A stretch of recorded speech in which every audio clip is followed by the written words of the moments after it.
For 21-year-old Amanda Knox, it is a nightmare 6,000 miles from home. For the past 5 months, she and her former boyfriend, Raffaele Sollecito, have heard the mounting evidence against them in what has been called Italy's trial of the century. They parade Amanda and Raphael in one at a time. And the mass barrage of cameras that are going off, they're just treated like pieces of meat, which is just disgusting to me. The crush of cameras and international reporters waiting for Amanda today was the biggest yet. At first, she seemed tense, serious, fully aware that the rest of her life is at stake. Her father, Kurt, sat just 10 feet away. She seemed a little nervous when she came in, very tense, and she did not get to start out with questioning from her own lawyer. She instead faced a hostile attorney. I think anytime you get in front of a large audience, irrelevant of the circumstances, I think there's a little bit of nerves. But I think that she became more comfortable as the day drew on. Amanda began the biggest gamble of her life by stating her name, birth, date, and place before a packed courtroom. Seattle, Washington. Cameras recording her every word from a court video. Arriving in the police office, I didn't expect to be interrogated at all. Very quickly, the questions turned to the circumstances surrounding a grueling all-night police interrogation, during which Amanda eventually implicated herself in the murder. The interrogation process was very long and difficult. They began asking the same questions that they have been asking me all these days ever since it happened. For instance, who could I imagine could be the person who killed Meredith? I couldn't understand why they were so sure that I was the one who knew everything. But for the past year and a half, the prosecution has relentlessly pursued the theory that Amanda, Raffaele, and this man, Rudy Guede, viciously murdered 21-year-old Meredith during a sex game that went horribly wrong. Meredith Kercher was betrayed, say police, in the most gruesome fashion. And from the start, the Italian and British press have painted a dark portrait of Amanda, seizing on the young lover's supposedly suspect behavior, kissing outside the murder scene, buying so-called sexy lingerie at a local store just a day after the killing, and reveling in allegations that behind her bright smile lurks a deep secret.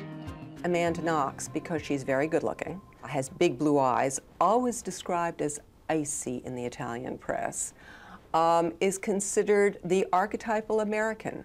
Very pretty on the outside, very innocent looking on the outside, but inside a calculating murderer. Okay, they're done. This Amanda seems a far cry from the little girl Kurt and Amanda's mother Etta raised back in Seattle, a childhood filled with cozy Christmases and soccer tournaments. Gifted in languages, Amanda enrolled at the University of Washington with a plan to spend her junior year in Italy. She worked 3 jobs to make that dream come true. And in the summer of 2007, Amanda's younger sister, Deanna, shot this video as they made their way to Perugia, a small medieval town known for its chocolate and its university. So are you excited to go visit where you're going to live in Italy?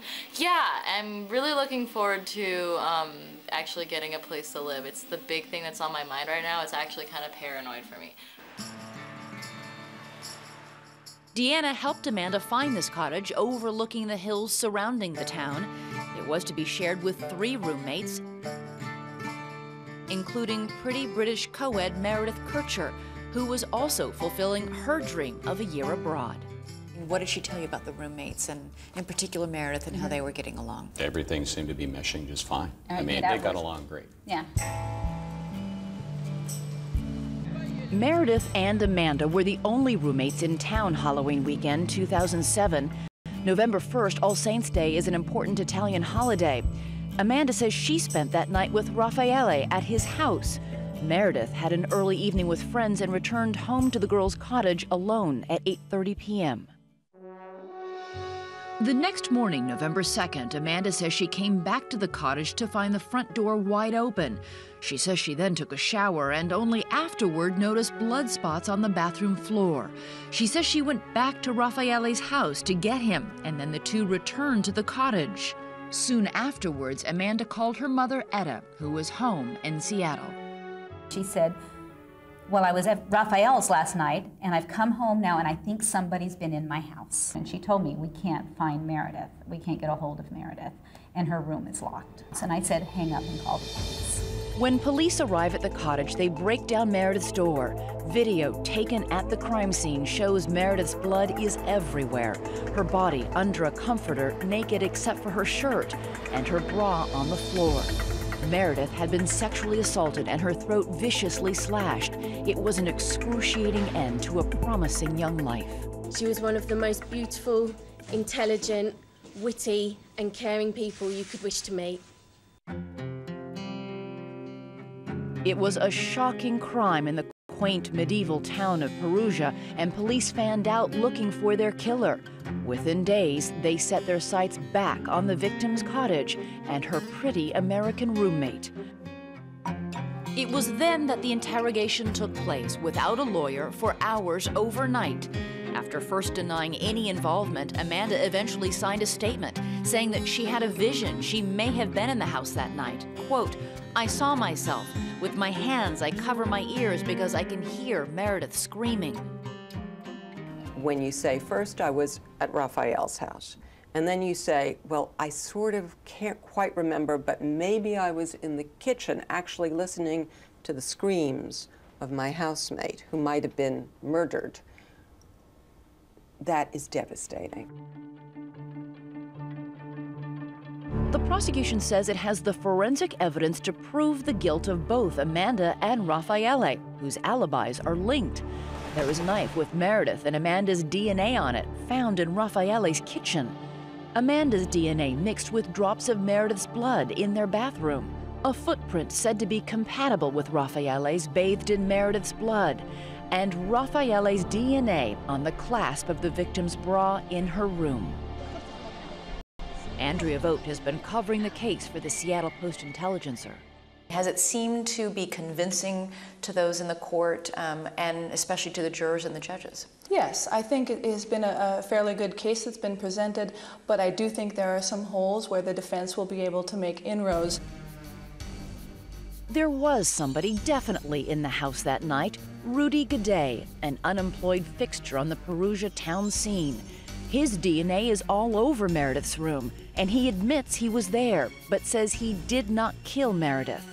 Gaudet has already been convicted and sentenced to 30 years in prison, and even though he did not implicate Amanda and Raffaele, the judge ordered the two of them to stand trial for the murder as well.